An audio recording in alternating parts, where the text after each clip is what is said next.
I'm Noah Lunsford, joined by Eli Hartso. Our man Tyler's on the shelf with some family things. So everybody say some prayers, send some good vibes towards our fellow scumbag brethren. Really gonna miss him on this episode. But me and Eli will carry the weight how we can. And just to go ahead and start it out, vibes on Saturday, second home game of the year. We were there again, tailgating with our guys, the Hard Hats, and Section 17 Duke football talk. Eli, kind of break down the vibes and kind of what your Saturday looked like. Yeah, man, it was awesome, because the tailgate the first week against Elon was fun as it was, but it was nice actually having some good weather this time around and a lot more people in the parking lot. Started my day at a different tailgate, pulled up. We also got to meet some guys from the group chat. Shout out Diego. It was awesome meeting him. It was good seeing Jacob Ross at the game again. I got to meet Garrett for the first time, and then good seeing some of the other guys like Jarrett one more time. But yeah, tailgating was fun. It was good catching up with everyone. Me and Noah were both sharing some shots, chased by a jug of orange juice. That was a lot of fun. Yeah, that's his Uh, way. yeah, it was a good time. The game was a lot of fun. But yeah, overall, just really good vibes on Saturday. Yeah, absolutely. Tailgate was great. Thanks to the hard hat guys for the sliders. Great food as always. We were swigging on that tequila hard, slamming some light beers and some seltzers. It was a great time. Um, you know, Tailgate was great. Game, not so great. Duke did win, beat UConn 26-21. Duke covered their own spread for the whole game in the first quarter when they got up 17-0. Spread was 16 and a half. Duke ended up, not covering at all. Got up 17-0 in the first quarter. Vibes were hot. Felt like Duke had really put it together. It was going to be like that 48-6, 48-10 game. And completely fell apart after a pick six. Took the life out of the team. There was no energy on the sidelines. There was no energy from anybody within that entire stadium except for our little group up in 20. Um, you know, Kind of fell apart. Malik still, I mean, regardless of the one pick six, he had three touchdowns, 267 yards. His INT was, a tip ball from a blindsided defensive end, one that came across his face, didn't see him. But regardless, that kind of took the air out of everything. Our guy Star Thomas, 22 carries, 122 yards. We finally broke 100 yards rushing. That felt good, felt like a win in some aspects. Q Sean Brown, we're a huge fan of him here at the Scumbags page. He obviously kind of had his breakout moment with 11 receptions, 87 yards, and a touchdown. Jomo had 5 for 73, and Pankel had 461 and a touchdown. Offensively, that's kind of the wrap up for those guys. Think they played pretty well until the air got kicked out of them. So we're going to have to find a way to, you know, bring it back. And when something bad happens, just move on to the next play. So, of course, give your dive in what you saw offensively, what you would like to see happen. Yeah, I mean, more of what you were saying, Noah. I mean, I thought that first quarter was awesome. Like they went going up 17-0. I was like, all right, finally Duke is finally clicking, like they finally found, the missing piece in the last 2 weeks because remember the Elon game was like, oh yeah, Duke will handle them. They won not by as much as we would have liked. And then everyone was like, oh, Northwestern for sure. Like we'll handle Northwestern. This will be the week they figure it out. Wasn't really the week they figured it out. And then this time around, same story. This will be the week when they pull away and just dominate. Didn't really dominate. It looked like in the first quarter they would, but they didn't. Again, back to what you said, Malik. I thought Malik looked solid. I mean, aside from that one fluke pick six, not really a whole lot to complain about there. I thought his completion rating was pretty good. Can't complain about 270 yards, three touchdowns. Yeah, finally getting to break 100 rushing yards was a big positive, and I'm hoping they're able to carry that momentum with them going into this week. Um, so really happy about that, especially with that wasn't even our RB1 hitting 100 yards. That was Star Thomas finally doing that. So kudos to him. Happy about that. I thought the issue with the drops was a little bit better this week. Not perfect, not ideal, but still less drops than weeks past, which I thought was a good sign. Um, Not so sure about, and I wanted to get your thoughts on this, why Eli Pankel was MIA for a lot of the game. I feel like I listened to Section 17 earlier and they noticed the same thing that Eli Pankel wasn't on the field nearly as much as he should be. Can't really figure that one out. Wondering what your thoughts are on that. Yeah, I like when I would do like the rewatch, because anytime we watch a game at Wallace, like Sunday morning, I go back and rewatch our game, get the TV view. And like from what I can tell, I don't know, maybe it was like out of precaution if he possibly might have just tweaked his ankle a little bit. Of course, we Yeah. release an injury report, so we won't have any fucking clue. Um, it's just Duke and all. That's how, I mean, it's been that way since Cutcliffe. I mean, Cutcliffe could hide an injury with the best of them, especially in ACC play. You wouldn't know who was coming out there. But that's the only logical reason I could think. But also, a logic with this offense and what old Coach Brew has done has not been my kind of logic. Looks like a lot of the old Roper days. A lot of screen passes, a lot of inside zone RPOs with a quarterback that doesn't need to pull the football. So it's essentially giving the defense a free read. Just not a lot that I like about what Brew's done, and I hope that changes week to week and they continue improving. But like a lot of people are saying, maybe we're holding back. Like Duke hasn't held back since Elon. And offensively, it's just going to be a work in progress, and hopefully that kind of bust out the chains this week. Defensively, of course, though, Duke played pretty well, all things considering. 3 scores or less is a good defensive outing in my book. Anything less than 21, 17 points is ideally where you want to be. And shout out Jalen Stinson, had a hell of a birthday game, 7 tackles. Cam Bergeron, I mean, he's here every week when we're talking about these stats. Another 7 tackle game. Our boy Alex Howard had 7. Trey Freeman made a tad bit of noise finally. 6 tackles. Still kind of getting beat in pass coverage and kind of getting washed up in the run game some, but we'll take them where we can get them. Had 7 tackles for a loss and 7 pass breakups. Josh Pickett had 3 of those 7 pass breakups, and of course the Terry Moore interception. What did you see defensively that you liked, and then kind of the glaring issue was the outside runs, of course, which I know we both agree on. Yeah, I think.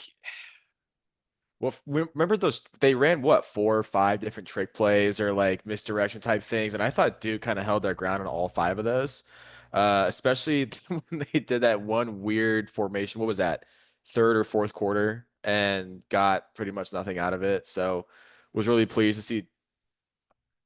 I think you're muted. I can't hear you. Yeah, it's called a muddle huddle formation. It's old school, like 1930s football. They pulled that deep out of the bag. Yeah, yeah. I mean, kudos to Duke for holding on and preventing anything from coming of that. I thought Duke was decent. I mean, again, like with the tackles for loss, that was a good number of pass breakups. The only really concerning thing was just like you talked about the outside runs. Not a fan of that. I was having some daytime nightmares earlier today just thinking about what Omarion Hampton is gonna be doing on the outside to this defense in a couple of weeks, dude. I mean, that game, and we don't want to overlook Middle Tennessee State, but next week's pod, everybody knows, will be the UNC prediction pod, and that more than likely both teams will be 4-0. There's also a chance with how Duke is this year and how UNC is, both teams would lose to James Madison and MTSU this week to get no chance of having a good kickoff like atmosphere next week. But ideally, they'll both be 4-0, and there's that meme, man, where it just says 2 retards fighting, and that's gonna be Duke and Carolina. But Yeah. The a two roundup, homeless guys calling each other broke type of yeah, thing. oh, brother, it's just gonna be the worst. And let's give a shout out to our special teams guys as always. Polino, 53-yarder, banged a 47-yard field goal. Cade Reynoldson had 6 punts, 5 went over 45 yards. 2 of those went over 50. Dude could go punt in the NFL right now. I mean, his kid's got a fucking leg. There was Uh, also that one punt he had, and I forgot the name of the guy who it was, and I feel bad for forgetting, but just perfect execution, the best thing you could ask for in special teams. Got all the way down the field and like dove into the end zone and swatted it back into play to keep it at like the 2 yard line and to prevent a touchback. I mean, that was just textbook. So shout out to the Compliment. special teams. Absolutely. They did their thing. A few alarming numbers. We were 6 of 18 on third down, 3rd and 6, baby, all night long. 3 penalties for 30 yards. That's not bad. And 314 yards versus 409. That's not great, but you know, we'll see how it comes to fruition this week. I mean, UConn had a good offense, but they shouldn't have kept it close. No, we gave up 409 yards, or UConn did. Yeah, I think UConn, Oh, I guess we had the 409. okay. UConn had 314, but still 314 is a number that's kind of alarming. You don't want to give up, don't want to Yeah. lose up. But yeah, we'll get into the mailbag here. Got some good ones again this week. Shout out to all you guys. Consistently bringing bangers, giving us shit to talk about. Stuff for y'all to listen to. Ryan from RT North Up. Are the problems in the run game schematic, or is it an offensive line issue? Mm. I'll start with this one. I think it's a little bit of both. I think our run blocking ability is not the best. I think our pass pro is awesome.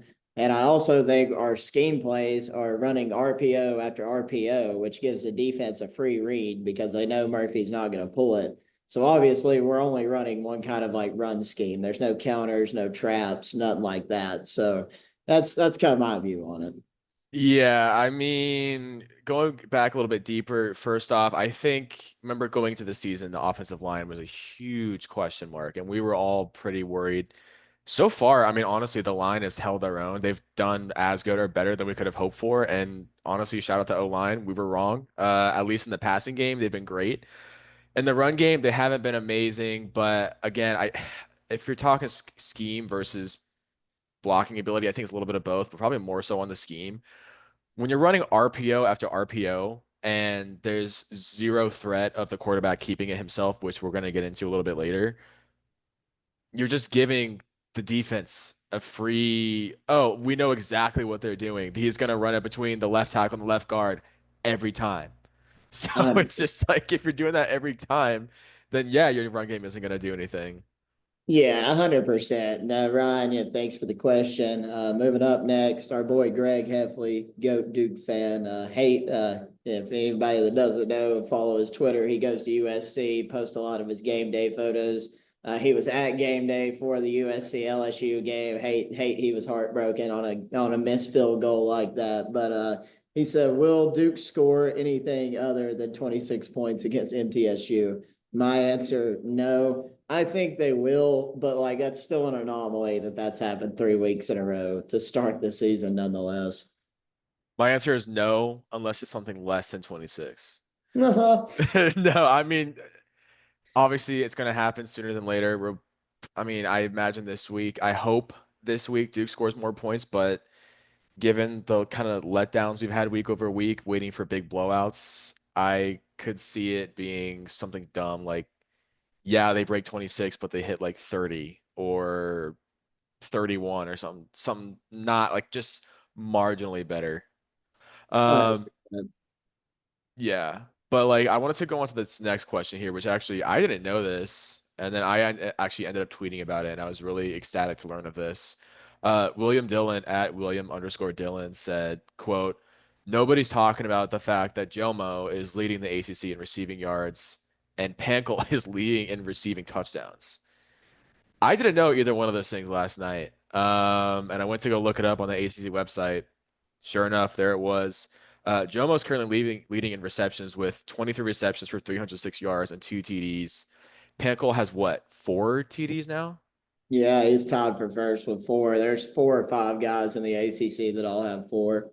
Weird. In this top five receiving leaders, I don't see a KC certain. I don't Concepcion. see Casey Concepcion anywhere in that top I don't five. see a certain Heisman hopeful that I was told I should bet the rent on. Thank God that didn't happen. Yeah, it's just living up to tradition. Duke is wide receiver U. I Yeah, mean, State could never. what is it? Duke has like 7, 8 of the top 20 like all time receiving ACC. leaders for ACC. Yeah, just Crazy, about.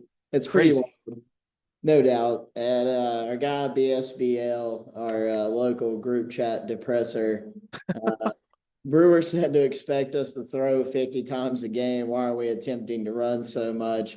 Um, Tyler, his answer, sorry, to clarify also, the last one, it wasn't Greg's answer. Tyler put in quotations what his would be. I'll get Tyler's out of the way. Opponents could factor in some, iron out the run game against lesser teams and preserving Malik's arm possibly. That's kind of how I am. I think maybe we're just trying. Our run game was so bad week one. We're continuing to need to run it, to try and figure it out before we get the league play. Kind of my short and sweet on that. Yeah, the fact that we're running so much isn't necessarily because they're trying to rush for yards and get points. Really, what this is an in-game punishment for the running game being so bad.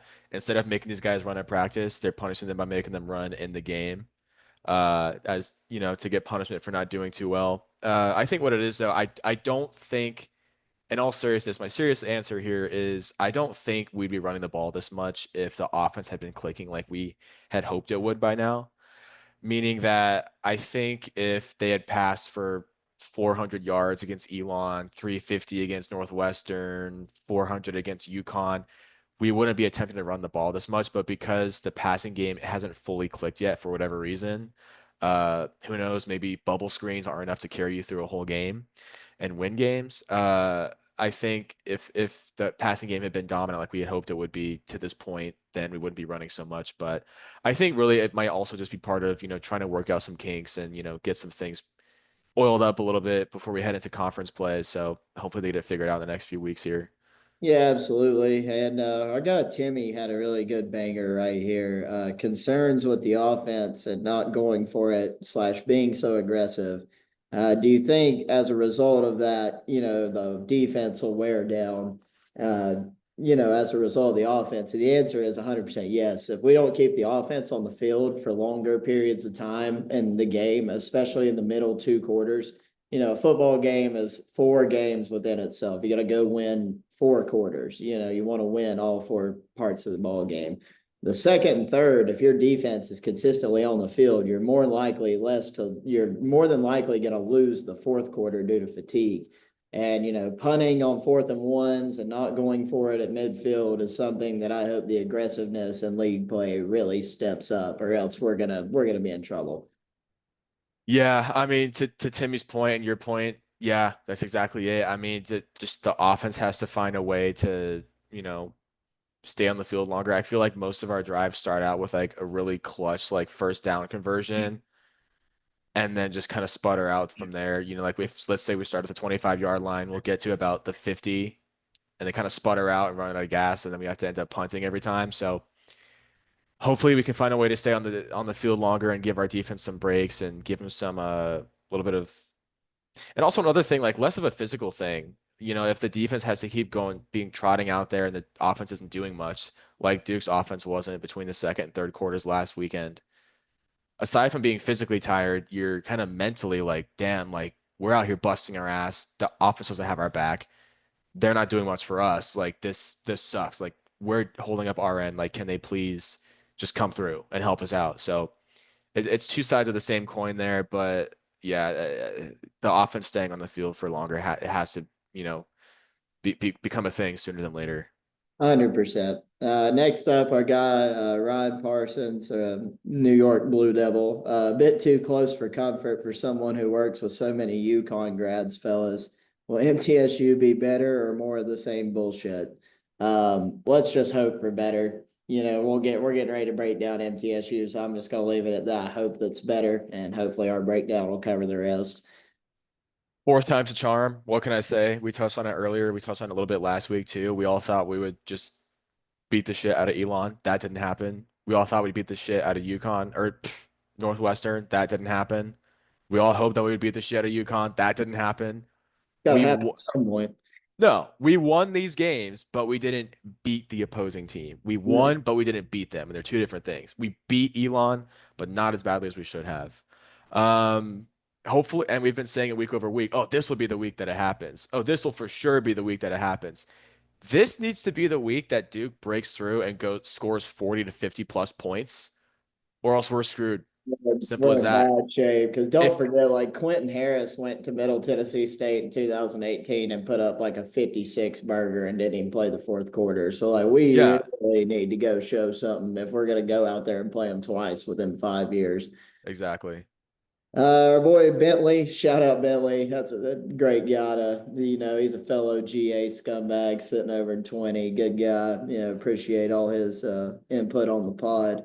And his Uh, support. Yeah.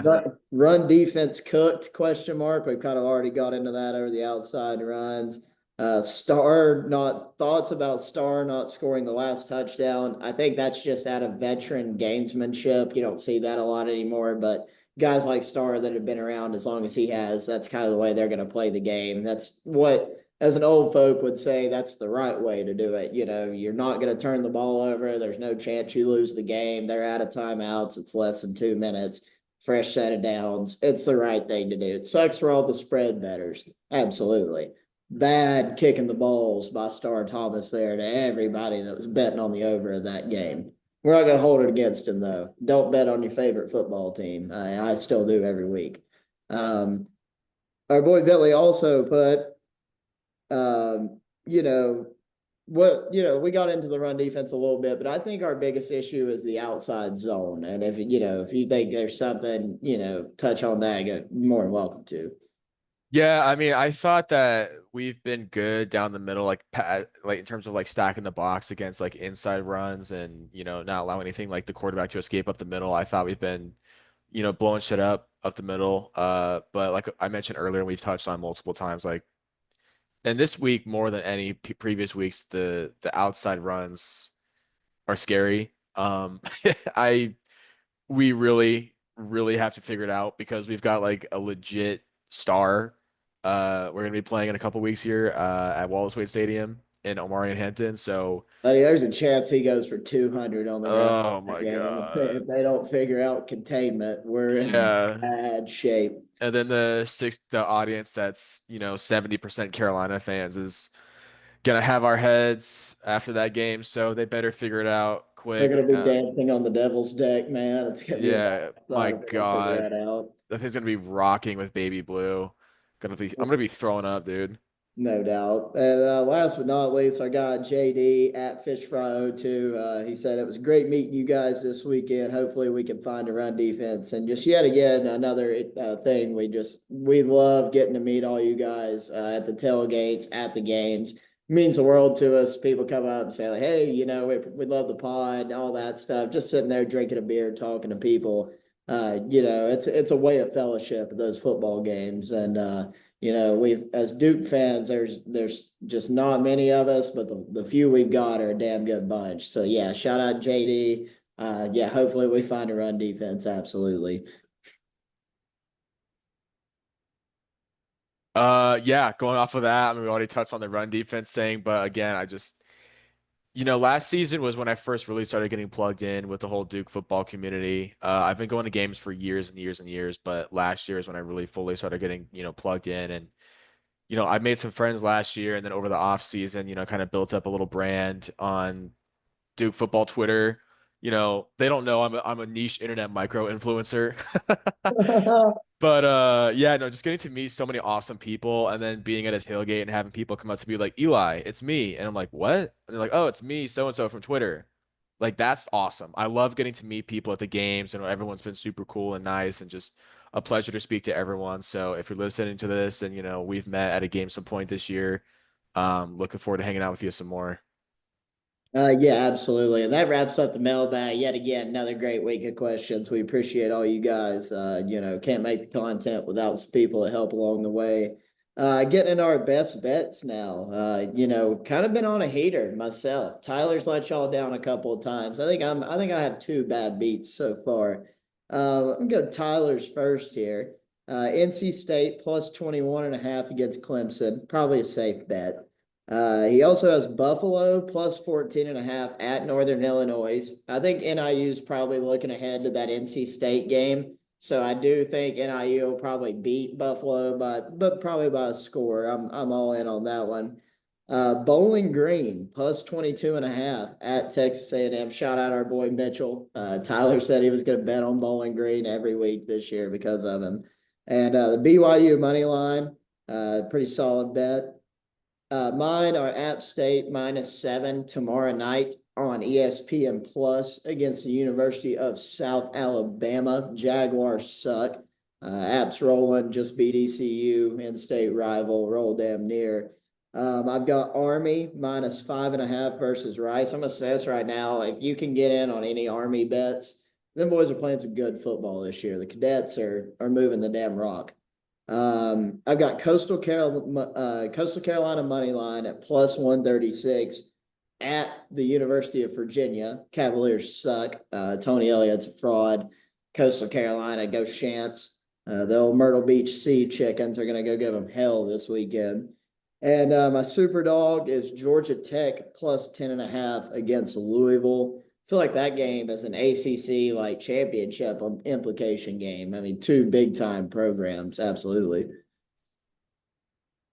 And we'll get into a little bit of a college football recap here. What happened Saturday while we were drinking and boozing, having a good time at the Wally. Texas manhandled UTSA, moved to number 1 overall in the AP poll this week. Georgia barely squeaked by Kentucky. That was a wild one to keep up with at the game. 13-12 Georgia after Kentucky got slaughtered by South Carolina the week before. I mean, that just shows the SEC top to bottom. It's any given week somebody could get just demolished. Wild. Ole Miss beat Wake Forest so bad that Wake bought themselves out of playing at Ole Miss next year. The Lane train's rolling. If you listen to the pod, you know we're Lane believers. Mizzou barely escaped what is the Boston College Golden Eagles 27-21. Boston College is legit. If they could keep it within 1 score of Mizzou, they might not lose an ACC game this year. LSU, I shouted our boy Greg earlier, but they beat South Carolina 36-33. South Carolina missed a game-tying field goal by maybe 2 or 3 inches. It was a heartbreaker. Then some in-state stuff. App State kind of took care of ECU. ECU got up 17-0, ended up losing the game 21-19. North Carolina Central, the old Eagles down the road in Durham, our fellow Bull City brothers. Man, they gave Carolina hell for 3 quarters. Hung with them. I mean, there's nothing more we love than seeing our fellow Durham Knights going down there and laying it to Carolina for 3 quarters. Anytime Central can keep up with Duke, Carolina State, it don't matter. It's impressive. And now getting into this week's opponent are the Middle Tennessee, the Blue Raiders. They're not a good football team. Eli, you kind of pointed out in the group chat earlier. They just don't have much good going on for them.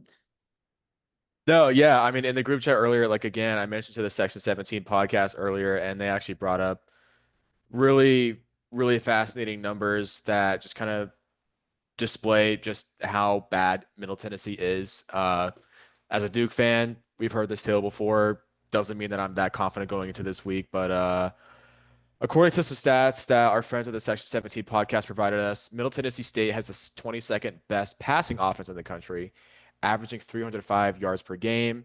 So their offense is kind of nice. Not gonna lie, that does worry me a little bit.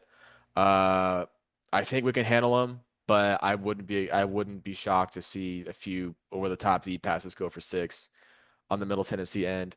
And then let's see, they're also averaging 384 passing yards and 158 rushing yards per game, given up by their defense, which is pretty bad.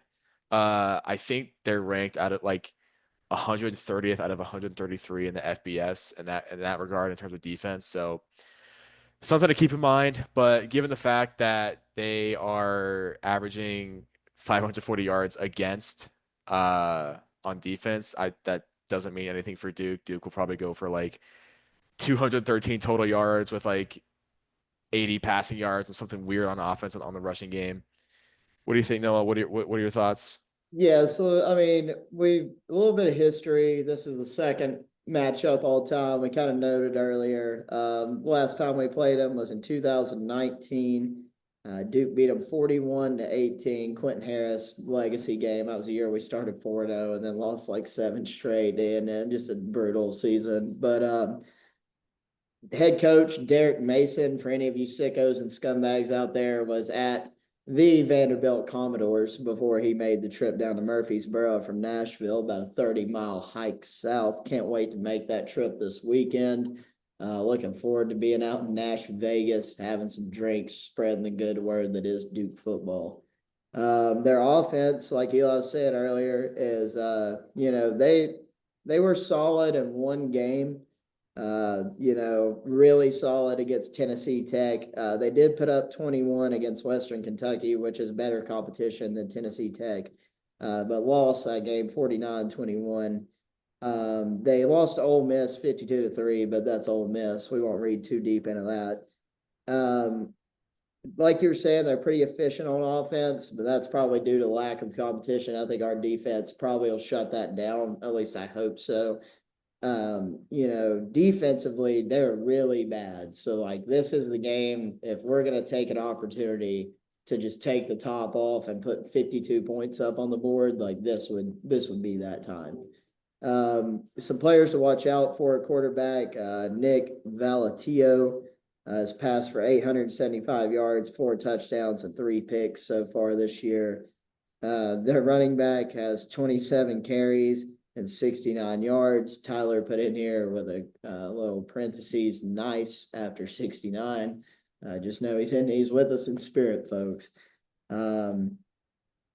Wide receivers, they got a guy, Omari Kelly, 14 receptions, 285 yards. It's about 30 yards behind Joe Mo's total season yards, with about 10 less catches, though. So that's pretty damn impressive right there. And they have 2 other receivers. One's at 200 yards, and then there's 2 right above 100 yards apiece through 3 games. Their kicker is 6 of 6 and 2 of 2 this year, so that special teams might be, where they get some points at against our defense. Getting into predictions here, Tyler's got his wrote out. I'll give that to everybody first. Tyler said, Middle Tennessee State can't run, but receivers can be explosive. Will be interesting to see how this goes. Could be a shootout with Duke winning by 2 to 3 scores. I don't think their defense could stop myself from scoring. He said, I am worried about the offense, however, and not breaking 26 this week, I would be in panic mode. Tyler's final score prediction is Duke 38, Middle Tennessee State 21, but the last touchdown for MTSU coming late in the game, kind of in garbage time. So Tyler's got us winning 38-21. As for me, yeah, I mean, given what I've learned in the last couple of days about, their stats up to this point and like kind of what their identity is on offense, what's that like having an identity? I would say I think it's going to be a higher scoring game on both ends. I think Duke hopefully, please God, scores more than 26 points this week, especially given the fact that how ass Middle Tennessee State's defense is. Especially given the fact they haven't played anybody of Duke's caliber yet. So I'm hoping that Duke can get up into the 40s in terms of points scored. But I can also definitely see I don't expect their run game to be a problem unless they just run to the outside, then they'll be good. But like I mentioned earlier, I do expect them to take the top off and throw a few deep touchdowns and get some TDs in there. So honestly, I think Tyler's pretty spot on with his score prediction with 38-21 with Duke coming on top. I want to guess Duke 35, Middle Tennessee 17. That's my guess. 35-17 Duke. Not bad. Yeah, I'm kind of in the same vein. It's like if Duke's gonna do it, like this is the week to really take the top off. I'm gonna go Duke 45, Middle Tennessee State 17. I think it's kind of like a Quentin Harris that 2019 game. I think we'll get in the 40s. I hope we do. That would be nice, just to run it up from the get go and to really just set the tone early. That's the goal. That's what we hope we see from the guys. we'll see what they do. We've said this every week, and it feels like this week should be the breakout game. And if it's not, then we might be in a little bit of panic mode next week when we're recording this. As always, we appreciate all you guys. Really fuck with how much you guys help us. All the tweets, retweets, questions, just interactions means the world to us. Eli, if you got anything you'd like to add. Yeah, no, I mean it's just I didn't create the GA scumbags, but I was brought on board a couple months ago and I'm happy to be a part of it. I think it's refreshing to, kind of socialize with some people who kind of share the same sentiment that we do. Like we want Duke fans to be rowdy and like have fun and, give real takes on what Duke football is, how they're doing, and not just, kind of sugarcoat everything and not sweep everything under the rug. Like we want to have the real conversations. And this movement has been accomplishing that and getting people to kind of, just be scumbags, I guess is a word for it. So couldn't be happier about being a part of this whole movement and getting to meet some awesome people along the way. And one last thing before we get out of here, shout out to our boy Will Kuntas at Sitting You OK for winning the score prediction this past week. Rightfully, everyone had a blowout, but Will had Duke's total at 26 nailed on the head, so he won. Shout out to him. Thank you guys for playing along. As always, Duke motherfuckers, and have a great week. Put your Dukes up. Put your Dukes up. God, you just put your